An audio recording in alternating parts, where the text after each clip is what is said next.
Paz e a graça do Senhor Jesus, amados. Estamos de volta aqui com a segunda parte do nosso estudo, justamente sobre funções e dons eclesiásticos.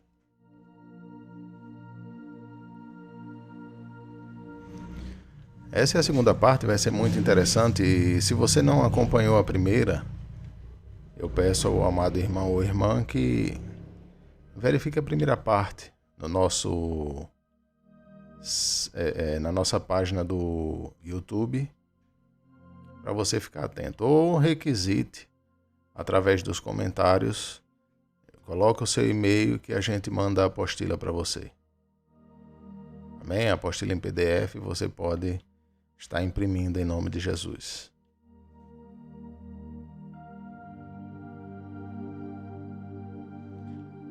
Nós vimos na outra parte que estes dons ministeriais de liderança eclesiásticas podem ser didaticamente classificados em 3 tipos: itinerante, desenvolvido pelos apóstolos, ou seja, eles não tinham um lugar fixo, não tinham um lugar onde ficar. Os semifixo, exercido pelo evangelista e profeta, né?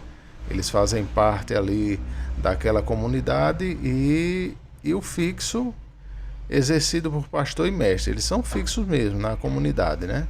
O semifixo, por exemplo, o evangelista e profeta, eles estão ali, mas podem estar em outra obra, podem estar visitando a outra obra para fazer outro trabalho ali que seja requisitado pelo Espírito de Deus e através daqueles que necessitam. Os apóstolos são aqueles que abrem as igrejas, né? Levando a palavra com poder e autoridade. Seguindo depois vem os profetas e evangelistas, e logo depois, quando é firmada uma igreja no local, esse cargo vai ser exercido pelos pastores e mestres ou doutores. Amém? Mas vamos continuar aqui. O ministério itinerante, empregados prioritariamente fora da igreja local. Aí vemos o primeiro ponto, a letra A, apóstolos. O termo grego apóstolo significa literalmente enviado, o mensageiro. Ocorre pela primeira vez na literatura do Novo Testamento, em Mateus 10, capítulo 2. Vou fazer a leitura para vocês aqui.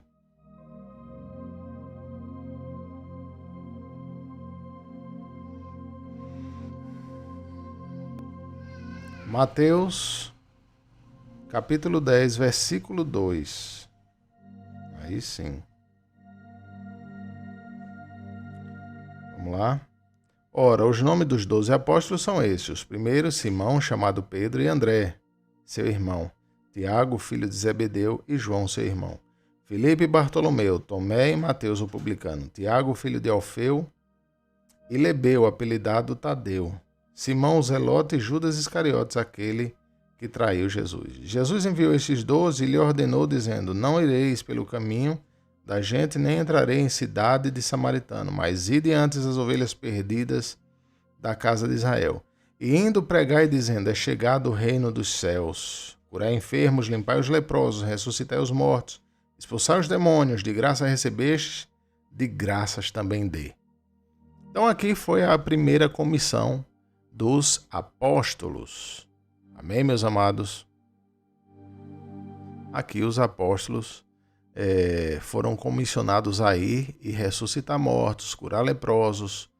Ali ia ser implantada mais uma igreja. Como foi feito, né? O Senhor Jesus é reconhecido como o supremo apóstolo, como diz em Hebreus 3:1, tendo sido o modelo para os 12, assim como para Paulo, o qual veio a ser escolhido por Deus para ser seu apóstolo entre os gentios, como está escrito lá em Atos 13, no versículo 1 ao 3. A gente já conhece bem esse texto, mas eu vou fazer a leitura dele para você. Na igreja que estava em Antioquia havia alguns profetas e doutores, a saber, Barnabé, Simeão, chamado Níger, e Lúcio Cirineu, e Manaém, que fora criado com Herodes o tetrarca, e Saulo. Veja que Saulo estava no meio, né? E servindo eles ao Senhor e jejuando, disse o Espírito Santo: apartai-me a Barnabé e a Saulo para a obra que eu os tenho chamado. Você vê que ali agora Paulo, que era chamado Saulo, ganhou uma missão. Então ele estava ali como apóstolo também. Então, jejuando e orando e pondo sobre ele as mãos, os despediram. Assim foram consagrados. É necessário impor as mãos para consagrar pessoas para saírem fazendo esta obra. Só que Paulo foi o apóstolo dos gentios, porque os apóstolos judeus não pregavam para gentios. Em Gálatas 1, do versículo 14 e 15, diz assim, vamos abrir aqui a Bíblia. E na minha nação exercida em judaísmo há muitos da minha idade, sendo extremamente zeloso das tradições de meus pais. Mas quando aprouve a Deus, que desde o ventre de minha mãe me separou e me chamou pela sua graça. Veja que há um chamado sobre a vida dele, né? Que o fez ser um apóstolo. Amém? Desde o ventre da mãe que Deus havia separado Paulo, assim como separou você também para certas situações. Lá no capítulo 2 de Gálatas,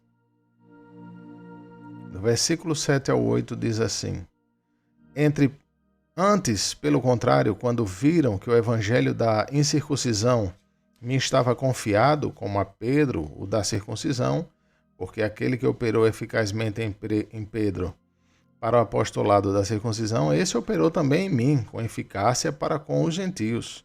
Então Pedro, Jesus Cristo chamou para pregar para os circuncisos, ou seja, para os judeus, né? Os que tinham o pacto da circuncisão, e Paulo foi chamado para pregar para os gentios, então ele era apóstolo dos gentios. Hoje nós somos apóstolos de gentios, amém? Glória a Deus por isso.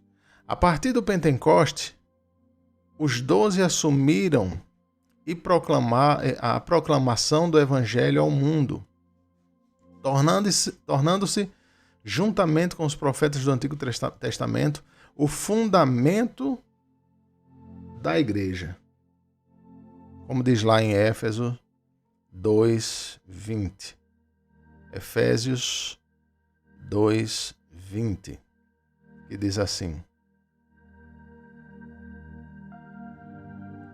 edificados sobre o fundamento dos apóstolos e dos profetas, de que Jesus Cristo é a principal pedra da esquina, no qual todo edifício bem ajustado cresce para templo santo do Senhor. Aleluia!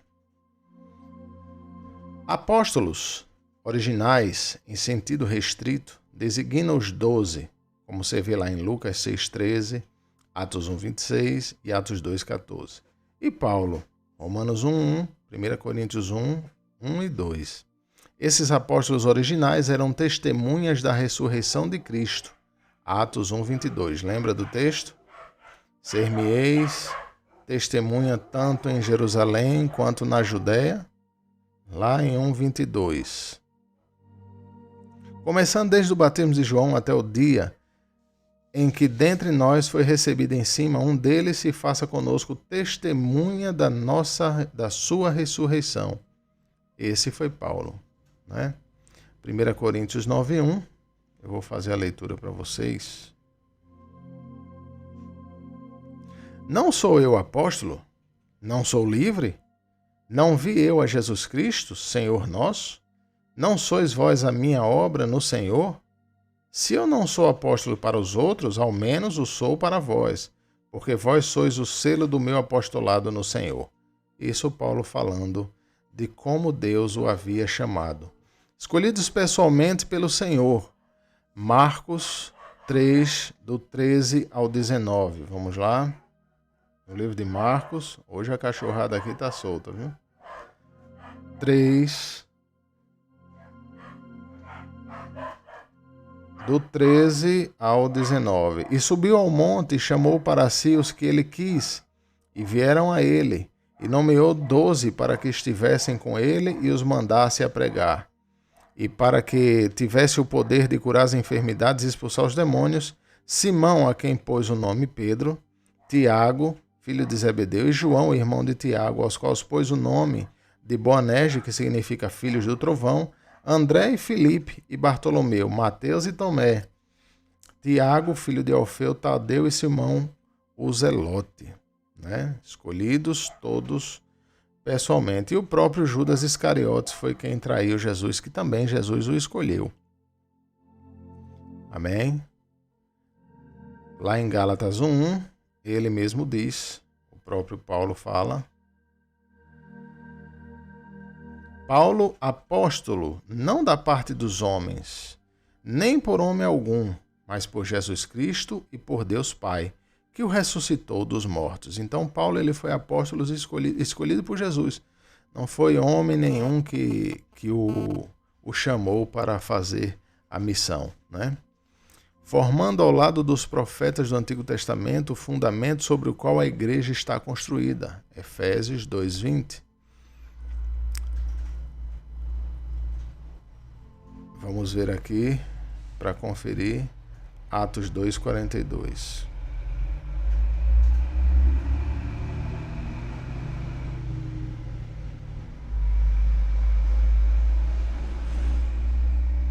E perseveravam na doutrina dos apóstolos e na comunhão e no partir do pão e nas orações.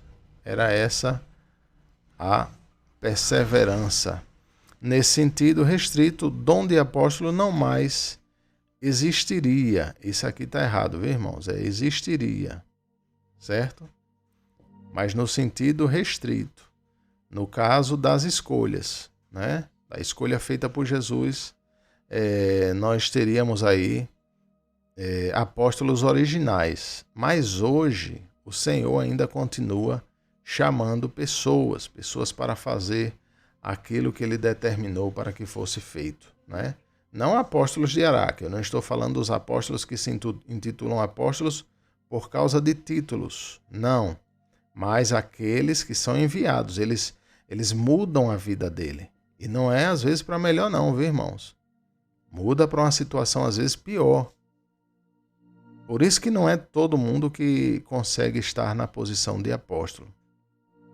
Ou pelo menos deveria ser assim, porque o que tem de apóstolo hoje não é brincadeira, né? Coisa séria. Outros discípulos, além dos 12, e Paulo também foram chamados de apóstolos na igreja do Novo Testamento, tais como Barnabé, lá em Atos 14:14, você vai ver que a Bíblia chama Barnabé também de apóstolo. Apolo, 1 Coríntios 4, do 6 ao 9. Silvano e Timóteo, né? 1 Tessalonicenses 1 e 2, 6. E segundo alguns Andrônicos e Júnias, Romanos 16, 7. Este último sendo um nome feminino, o que sugere a possibilidade de as mulheres terem atuado como apóstolas também. Como o termo apóstolo significa, você vê, a ideia dos 12, tem muita gente que até hoje tem isso, apóstolos eram só aqueles 12, mas não, depois dos 12, o Senhor continuou chamando apóstolos, mesmo depois da morte de Jesus.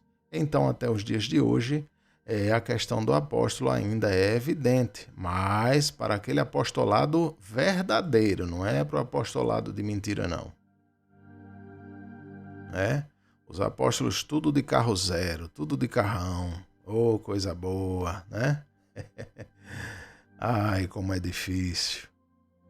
Como a gente falou no início, para se manter em santidade e guardar a função que Deus lhe chamou na obra, não é para qualquer um, não. E a gente precisa estar longe do mundo. Se a gente estiver longe do mundo, a gente é amigo de Deus. Se estivermos mais fixados no mundo, seremos inimigos do Senhor, né? Se estivermos longe do mundo, seremos amigos dele. Como o termo apóstolo significa envio, despacho, despeço, esse dom permanece na igreja contemporânea com uma conotação estritamente missionária, distinguindo os cristãos separados por Deus para a tarefa missionária. Romanos 1:5, vamos lá para Romanos 1:5.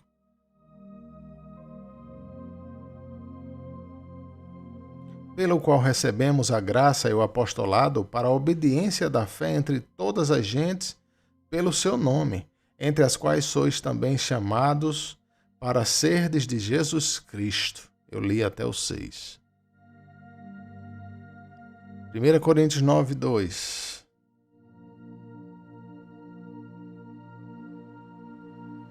Se eu não sou apóstolo para os outros, ao mesmo sou para vós, porque vós sois o selo do meu apostolado no Senhor. É o que Paulo falou, né? Gálatas 2:8.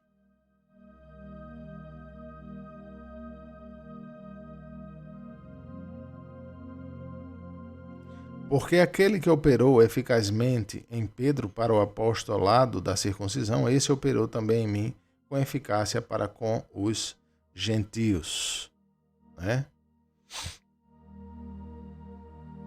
Então você veja que eles estavam no sentido de fazer a missão. Portanto, sendo um dom ministerial, uma operação de Cristo feita pelo Espírito Santo, temos de admitir que se trata de um dom que persiste nos nossos dias, mas não devemos nos esquecer que o dom de apóstolo nada tem a ver com os títulos que se tem dado na atualidade e que, se alguma base bíblica tem, só pode ser a referência de 2 Coríntios 11, 13.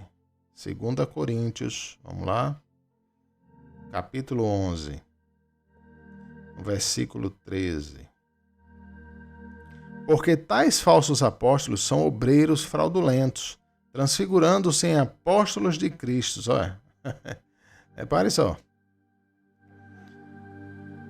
Tais falsos apóstolos são obreiros fraudulentos. Isso aqui vem de fraude, né? Qual é o propósito do apostolado? Nesse caso desses apóstolos, os fraudulentos, é levar o evangelho à tona e firmar mais igrejas? Não. É ganhar em cima do título, né? Ah, vamos ter apóstolo tal na igreja tal, que coisa linda. Meu irmão, o que a gente vê hoje em dia são apóstolos pecando mais do que as pessoas lá fora. Dá nojo. Às vezes a gente fica envergonhado pelo evangelho que está sendo levado nos dias de hoje. Apóstolos homossexuais, apóstolos roubadores, fraudulentos, não pensam nem na situação das pessoas, eles querem os dízimos e ofertas, é um negócio terrível, é triste. Transfigurando-se em apóstolos de Cristo. Ó. 1.2. Ministério semifixo. Empregado prioritariamente dentro e fora da igreja local. Esses aqui são os profetas, como a gente falou, e os evangelistas, né? Eles têm o trabalho dentro da igreja local e também o trabalho fora, pelas ruas. Então, quem faz isso? Os evangelistas. Às vezes sai até da própria cidade para fazer um trabalho junto com um pastor das nossas igrejas em outra localidade, e assim vai. Então, são os ministérios semifixos. Vamos lá para eles. Evangelista. O texto bíblico sugere que os evangelistas eram os líderes eclesiásticos funcionalmente envolvidos com a proclamação do evangelho com a palavra divina encarnada em Jesus Cristo. Atos 8, do 5 ao 8. Vamos à leitura do texto.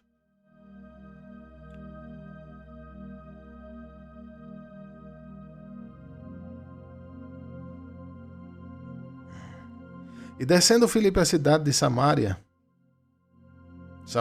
lhes pregava a Cristo, e as multidões unanimemente prestavam atenção do que Filipe dizia. O que é que um evangelista deve pregar? Aqui, como diz o versículo 5, pregar Cristo.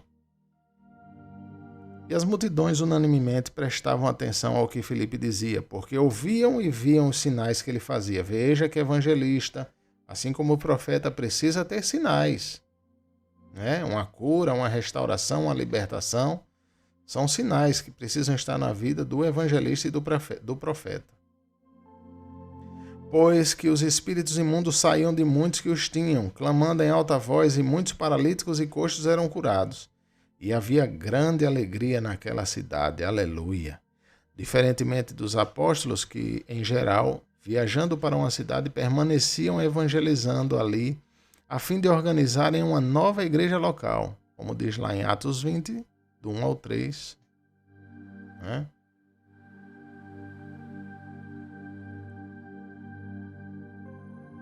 Que foi o meu caso.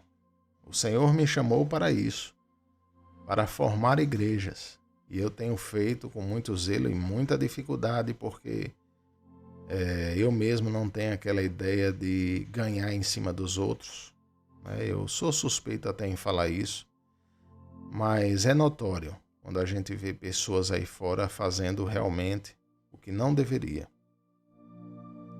Atos 21-3 diz: Depois que cessou o alvoroço, Paulo chamou a si os discípulos e, abraçando-os, saiu para Macedônia. E, havendo andado por aquelas terras e exortando-os com muitas palavras, veio à Grécia. Passando ali 3 meses e sendo-lhe pelos judeus postas ciladas, como tivesse de navegar para a Síria, determinou voltar pela Macedônia. Você vê que a situação não é fácil para um apóstolo, né? É luta em cima de luta. Vamos aqui ao 6. Capítulo 6, versículo 7. E crescia a palavra do Senhor, e em Jerusalém se multiplicava muito o número dos discípulos, e grande parte dos sacerdotes obedeciam à fé. Olha, tá vendo o resultado de um apóstolo num lugar? 11. Então subornaram os homens para que dissessem: Ouvimos-lhes proferir palavras blasfemas contra Moisés e contra Deus. Aqui já começam os tropeços. E é sempre assim, irmãos. A vida não é fácil, não, né? A vida não é tão simples não para um apóstolo. Certo? Vamos lá, 21. Atos 21, 8 e 9.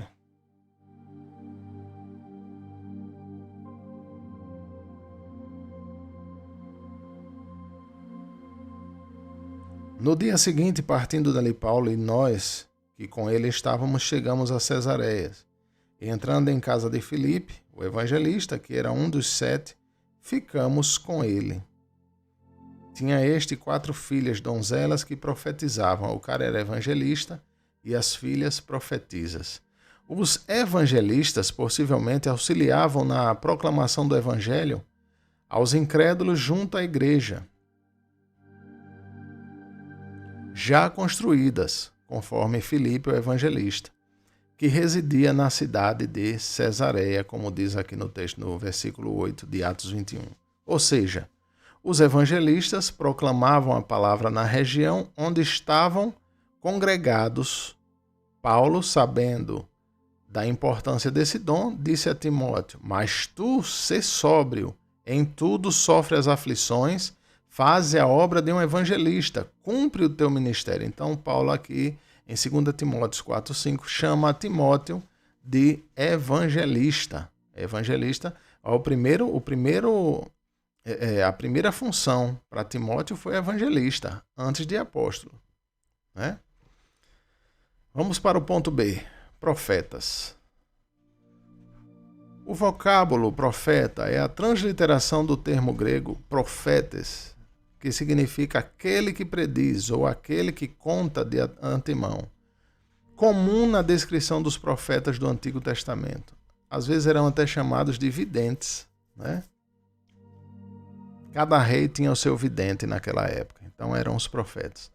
O profeta do Antigo Testamento era um dos instrumentos de Deus para anunciar sua revelação, sendo parte do fundamento da igreja nesse sentido. Não há mais profetas segundo o perfil veterotestamentário, pois Deus se autorrevelou na pessoa e ensino de Jesus Cristo, conforme proclamado no ensino apostólico, com a morte do último dos apóstolos originais, João, que foi a 95 depois de Cristo. Findou-se o cânon do Novo Testamento, encerrando-se a revelação bíblica e, portanto, tornando-se desnecessário ser acrescentado qualquer outro elemento à revelação divina. Devido a este fato, Paulo identifica os 12 e os profetas como o fundamento da igreja. Lá em Efésios 2:20 nós já vimos. Todavia, a função profética continua presente nos dias de hoje por meio da proclamação para a edificação da igreja. E, na verdade, a proclamação hoje é dos finais dos tempos. É por isso que os profetas hoje não estão mais cerrados a profetizar somente o que iria acontecer até Cristo, ou um pouco depois de Cristo, até a igreja, o nascimento da igreja. Mas agora eles estão com o artefato na mão de falar sobre o final dos tempos. É por isso que os profetas hoje precisam se levantar para falar justamente isso também. Conforme Atos 13, 1 ao 2. Que diz: Na igreja que estava em Antioquia havia alguns profetas e doutores, a saber, Barnabé, Simeão, chamado Níger, e Lúcio, Cireneu, e Manaém, que fora criado com Herodes, o tetrarca, e Saulo. E servindo eles ao Senhor e jejuando, disse o Espírito Santo: Apartai-me a Barnabé e a Saulo para a obra que os tenho chamado. Então eles foram como profetas nessa circunstância.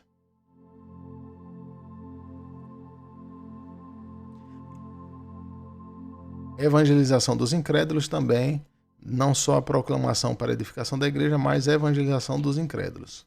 1 Coríntios 14, o apóstolo Paulo, ao tratar das questões concernentes ao dom de profecia, não faz qualquer referência à capacidade de predição, mas ensina que a profecia é a capacidade especial que o Espírito Santo concede a alguns discípulos para a percepção e a proclamação, vendo além do terrestre e material, apreendendo a realidade das coisas espirituais e divinas concernentes à percepção clara da vontade de Deus conforme revelada na sua palavra, declarando-a para a edificação dos cristãos e salvação dos incrédulos. Quer dizer, é um dom que hoje envolve a iluminação da palavra divina e não sua revelação. Mas aqui eu abro um parêntese, porque esse material é de um autor que eu amo demais, gosto muito.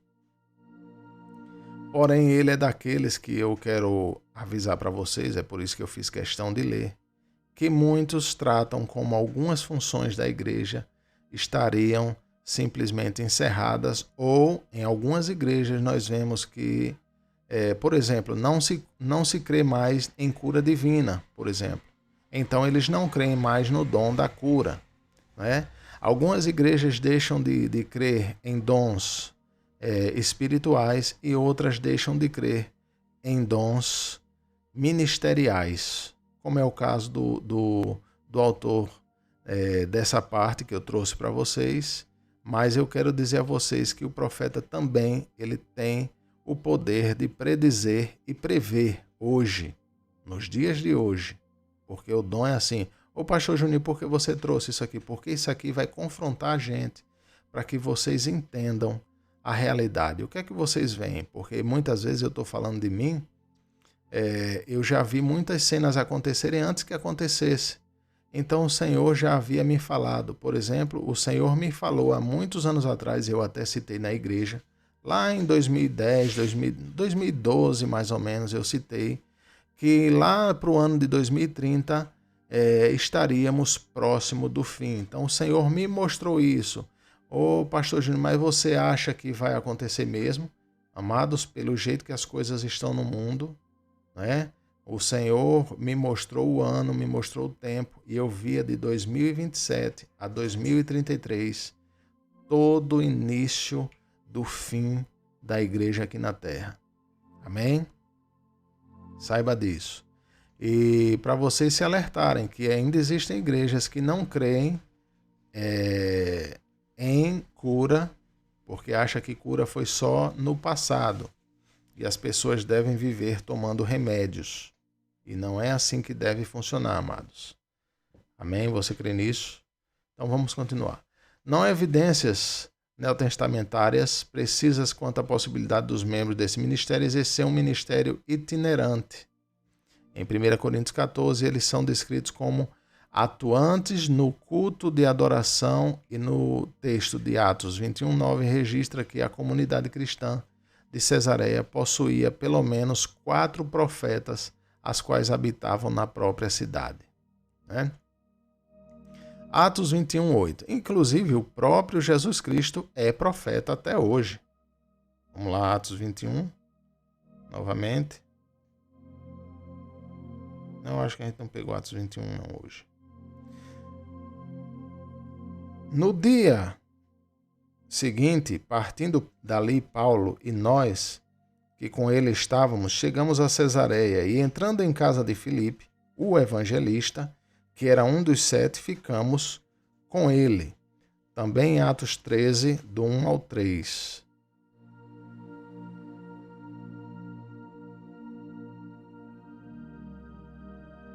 Lemos sim. Na igreja em que estava em Antioquia havia apenas profetas e doutores, a saber, Barnabé e todos eles, que a gente já citou, né? No versículo 2, e servindo eles ao Senhor e jejuando, disse o Espírito Santo, apartai-me a Barnabé e a Saulo para a obra em que tenho chamado. É mencionado que a igreja de Antioquia possuía profetas presentes em suas atividades eclesiásticas. Segundo 1 Coríntios 14, do 1, 3 e 5, os que exerciam o ministério profético possuíam mais importância do que os capacitados carismaticamente com o dom de línguas, pois o ministério profético neotestamentário tinha como objetivo o consolo e a edificação do corpo de Cristo, além de ser usado por Deus para converter os incrédulos, e aqui eu coloco a minha segunda observação. Paulo falou que a importância do ministério do profeta era maior do que aquele irmãozinho que falava em línguas, não querendo colocar os profetas como mais importantes que os irmãos que falam em línguas, mas mais importantes do que os irmãos, não. Só que uma posição mais importante para a conversão de pessoas. Porque a gente não vai conseguir converter ninguém falando em línguas. E aí eu trago esse detalhe para vocês. Tem muita gente que se converte, se enche do Espírito e começa só a falar em línguas. A pregação é falando em línguas, e eu vou ser sincero para vocês, qual é a vantagem de estar alguém que não conhece nada e não entende nada de Deus, ver você falando em línguas? O que é que a pessoa ganha com isso? A Bíblia diz que o dom de línguas é um sinal para os incrédulos. Então eles vão ver que realmente Deus está sobre você, mas é só isso. E para ele se converter, pastor, você precisa abrir a boca e dizer que Jesus Cristo é o caminho e a vida e a verdade. Não há outro que leve a Deus senão ele. Amém? Por isso que o profeta aqui nessa situação de 1 Coríntios 14 vai ser mais importante do que aquela pessoa que fala em línguas. Ministérios fixos. São os ministérios empregados prioritariamente dentro da igreja. São os pastores, presbíteros, que são as pessoas mais velhas da igreja, mais maduras, que não deixa de ser, por exemplo, o pastor acaba sendo um presbítero. Porque se ele é pastor numa igreja, é porque ele tem ovelhas, né?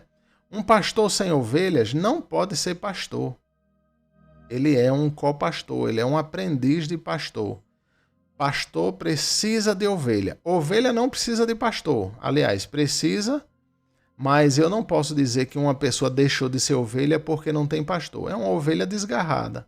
Aí Deus ele vai mandar o pastor correto para essa pessoa. Amém? Mas pastor sem ovelha não vai existir. Não tem como... eu sou pastor e viver a vida toda sem ovelha, você está levando um título que não é seu. A Bíblia diz, para fechar os presbíteros e mestres, né? Deixa eu pegar aqui a minha folhinha.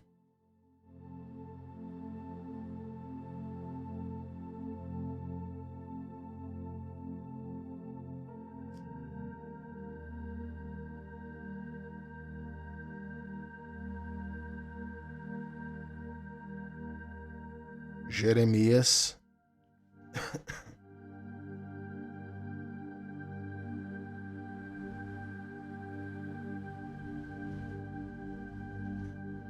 Lá em Jeremias você vai ver, no capítulo 11, 3, assim diz o Senhor, o Deus de Israel, maldito o homem que não escutar a palavra desse concerto.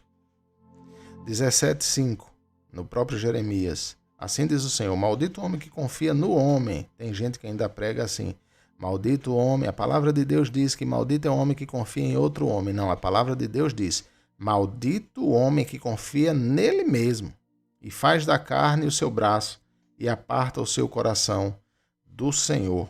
Maldito o homem que deu, no capítulo 20, versículo 15, maldito o homem que deu as novas a meu pai, dizendo, nasceu-te um filho, alegrando com isso grandemente. E aqui a gente continua com os presbíteros e mestres. Pastores. Pastores são homens que servem debaixo da autoridade do Supremo Pastor, cuidando das ovelhas. Esse aqui é Jesus Cristo, né? Ele cuida das ovelhas do Cristo. Guiam e alimentam o rebanho. O seu ministério é o de sábio conselho, correção, encorajamento e consolo. É isso que o pastor precisa ser. Precisa estar juntinhos com as ovelhas. E hoje a gente tem uma luta muito grande nas nossas igrejas, porque eu, como apóstolo, eu preciso estar abrindo os ministérios, eu preciso estar fazendo as coisas fluírem, assim como fluiu e tem fluído nas regiões que a gente tem passado. Porém, a gente precisa dos pastores nesses lugares. Aí tem gente que diz, pastor Júnior, é ótimo, eu amo isso, eu sempre gostei. Eu fui pastor na igreja de Laranjeiras, né? Porque ali eu não só fundei, mas pastoreei durante muito tempo e eu amei essa função eclesiástica. Porém, depois o Senhor me chamou para abrir as igrejas. E aí o povo não entendeu isso. E eu comecei abrindo as igrejas e precisei implantar os pastores, que é um ministério fixo. Eu preciso dos pastores no lugar. Eu não posso ficar no lugar. Entendem? Amém? Então é isso que acontece, irmãos. Guiam e alimentam o rebanho. O pastor tem que estar ali, coladinho. Aí tem irmão de outro lugar e diz, pastor, eu queria o senhor aqui. Eu não posso, porque eu já estou em outro canto, eu estou fazendo a obra aqui, faço ali. Tenho que estar correndo as igrejas. Então esse ministério de pastor para mim tem sido bem complicado, porque eu preciso do auxílio dos pastores. E sei que o Senhor estará levantando outros pastores mais para estar nos auxiliando em nome de Jesus. Seu ministério é o de sábio conselho. Ah, já fiz muito isso. Aliás, até hoje faço. Porque eu estou como um missionário, mas também sou um pastor, certo? Correção é o pastor quem dá encorajamento e consolo. No Antigo Testamento, o termo pastor literalmente refere-se aos cuidados de um indivíduo alimentando, disciplinando e protegendo seu rebanho. A partir dessa interpretação surgiu o conceito acerca de Deus como pastor de Israel. Em Gênesis 48:15, Salmo 80, verso 1 também fala isso. Alimentando, lá em Isaías 40:11, vamos abrir aqui o texto, o que é que o pastor faz, a função de pastor, né?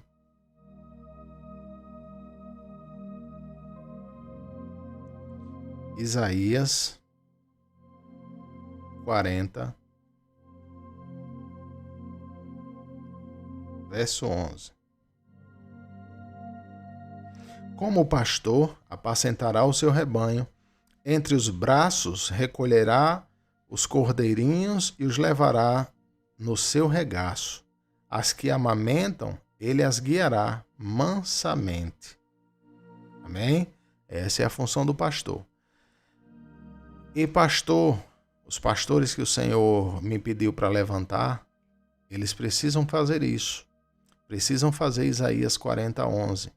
Pegar no rebanho, colocar nos seus braços, recolher os cordeirinhos e levar no seu regaço. As que amamentam, ele as guiará mansamente. Se não fizer isso, pastor, se o pastor que o senhor levantou estiver atrás de outras igrejas ou querendo fazer outras obras, está fora de uma obediência. Porque tudo na nossa vida precisa estar debaixo de uma cobertura espiritual. Eu estava coberto pelos meus pastores quando eles estavam vivos. E eu era pastor, entende? Depois fui na função de apóstolo ou missionário. Missionário, no caso, a gente chama, mas não é uma função, viu, irmãos? É fazer a missão de apóstolo mesmo, o apostolado. E aí, o que aconteceu? Coloquei essas pessoas como pastores. Se começarem a fazer algo que não esteja debaixo de uma direção, não é que eu vá controlar a vida das pessoas, não, mas da direção de Deus. Primeiro o Senhor dirige ao meu líder, depois o meu líder se dirige a mim, que eu sei que vem do Senhor, e eu vou dirigindo aos outros e assim sucessivamente. Não é que ninguém seja maior do que ninguém, nem melhor, mas a hierarquia precisa funcionar da maneira correta. O reino satânico tem a hierarquia dele, e a gente vai ver nos próximos estudos, vocês vão entender isso. Imagine a igreja de Cristo, né? O pastor também, ele fica protegendo, como diz lá em Amós 3, no versículo 11. Vamos lá? Meus amados, um pastor precisa fazer isso. 3:12, aliás, né? Assim diz o Senhor, como o pastor livra da boca do leão as duas pernas ou um pedacinho da orelha, assim serão livrados os filhos de Israel que habitam em Samaria, no canto da leiteira e na barra do leito. Né? Assim diz o Senhor. Um excelente exemplo de pastor era Davi, que lutava com os leões. Hoje os pastores veem as ovelhas sofrendo e não estão nem aí. Os pastores também disciplinam, como diz o Salmo 23:2, né? Ele me conduz às águas tranquilas e resgatando as ovelhas desgarradas, Jeremias 31:10. Vamos lá, Jeremias 31, versículo 10. Ouvi a palavra do Senhor, ó nação, e anunciai-a nas ilhas de longe, e dizei: aquele que espalhou a Israel o congregará e o guardará, como o pastor ao seu rebanho.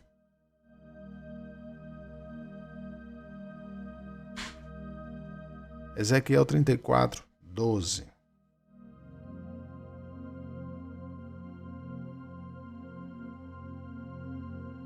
Como o pastor busca o seu rebanho no dia em que está no meio das suas ovelhas dispersas, assim buscarei as minhas ovelhas e as farei voltar de todos os lugares por onde andam espalhadas no dia de nuvens e de escuridão. Viu aí? De seu rebanho. Essa ideia de pastoreio foi estendida aos líderes do povo de Israel, os quais atuavam sob a supervisão de Deus, como, por exemplo, os juízes, reis, profetas e sacerdotes, os quais também foram denominados pastores, conforme Números 27. Vamos lá, Números 17. Que saia diante deles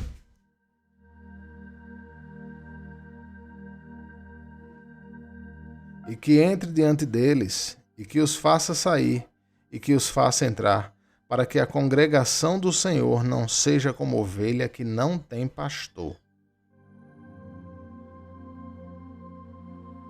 1 Reis 22:17.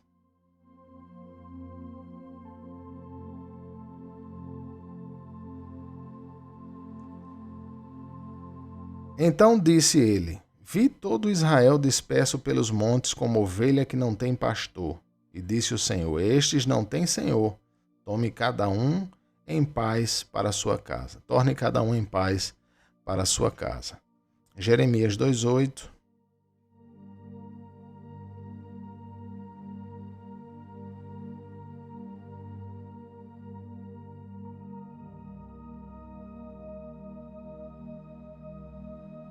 aqui no versículo 8. Os sacerdotes não disseram: onde está o Senhor? E os que estavam da lei não me conheceram, e os pastores prevaricaram contra mim, e os profetas profetizaram por Baal e andaram após o que é de nenhum proveito.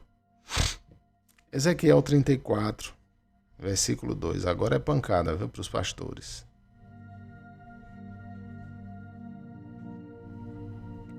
Filho do homem, profetiza contra os pastores de Israel.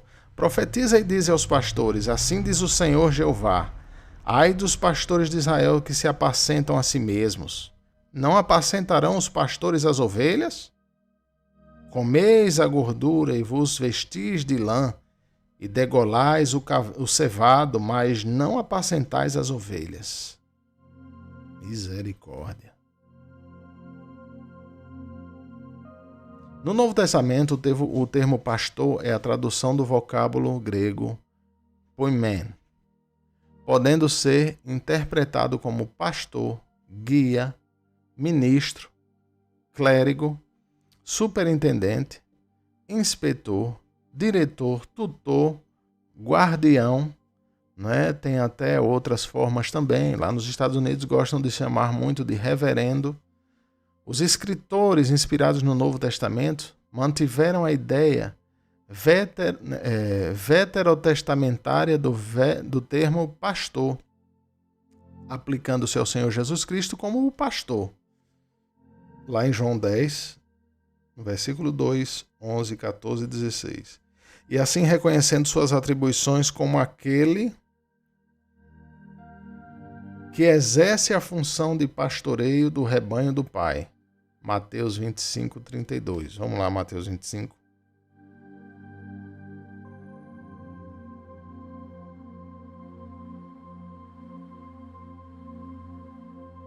E todas as nações serão reunidas diante dele, e apartará uns dos outros, como o pastor aparta dos bodes as ovelhas. Olhe, preste atenção aqui em Mateus 25, ele já dá uma clara insinuação que existe bode e ovelha, né? Porque as ovelhas atacam o pastor.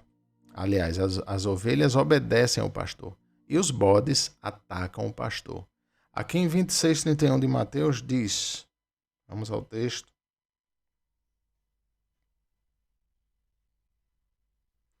Então Jesus lhe disse: todos vós, esta noite, vos escandalizareis em mim, porque está escrito: ferirei o pastor, e as ovelhas do rebanho ficarão dispersas. O escritor da Epístola dos Hebreus refere-se ao Senhor Jesus como o grande pastor das ovelhas, Hebreus 13, 20. Eu quero ler esse texto para vocês também.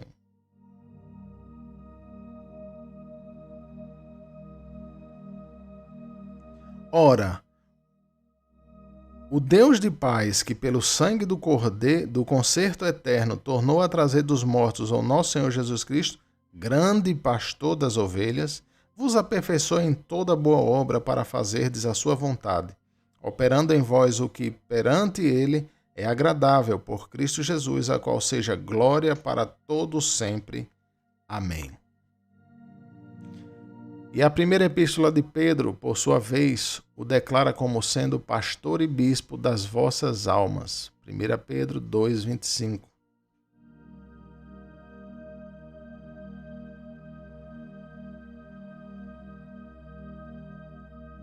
Porque éreis como ovelhas desgarradas, mas agora tendes voltado ao pastor e bispo da vossa alma, Jesus Cristo. Jesus considerou os apóstolos como seus sucessores na missão de pastoreio da igreja. A mesma simbologia foi perpetuada nos escritos do apóstolo Paulo com referência aos líderes que exerciam suas funções de administração, ou seja, governo das igrejas, certo?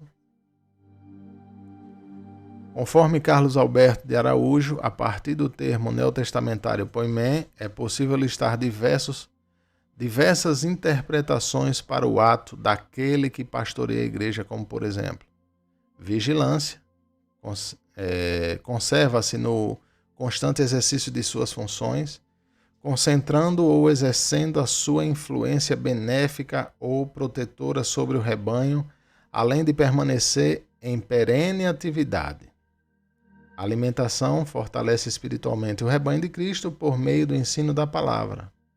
Proteção persevera o rebanho dos perigos, auxiliando-o quando aos obstáculos em sua peregrinação à glória, envolvendo-se ativamente no resgate dos doutrinariamente desgarrados, mantendo-se atento para defender, por meio da apologética cristã e da oração persistente, a assembleia de discípulos. Sua função é descrita como a de um vigia, que, servindo sob o estado de vela, permanece em constante exercício, espreitando a favor de seu rebanho. Isso é um pastor.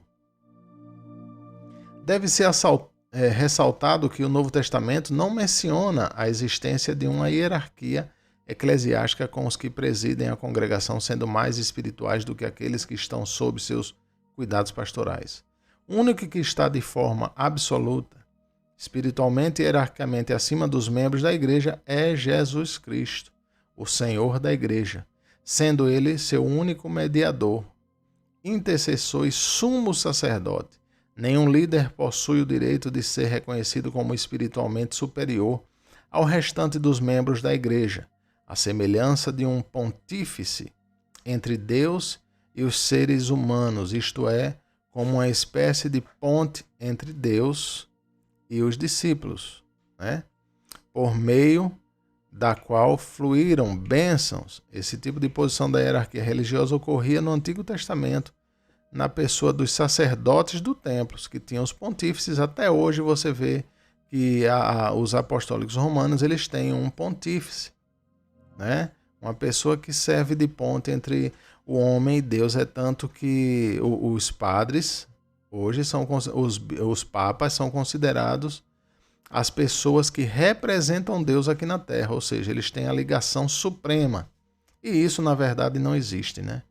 Os quais tinham a função de mediar o encontro entre pecador, confesso, e Deus, a fim de que ocorresse o recebimento do seu perdão ou derramamento de bênçãos, como Jesus Cristo é o sumo sacerdote e, simultaneamente, o propiciatório e o propiciador. É o único meio de graça e, por conseguinte, toda e qualquer bênção alcançada ao ser humano apenas por sua mediação, a mediação de Jesus.